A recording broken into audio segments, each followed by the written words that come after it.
അതല്ലേ വന്നത്.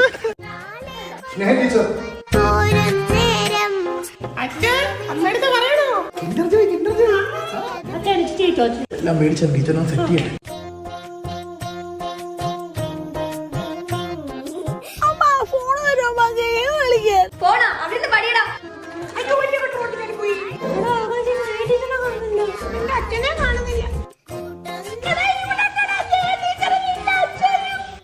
ടീച്ചറെ ട്യൂഷൻ പഠിപ്പിക്കാൻ വീട്ടിലോട്ടൊന്നും വരാൻ പറ്റും?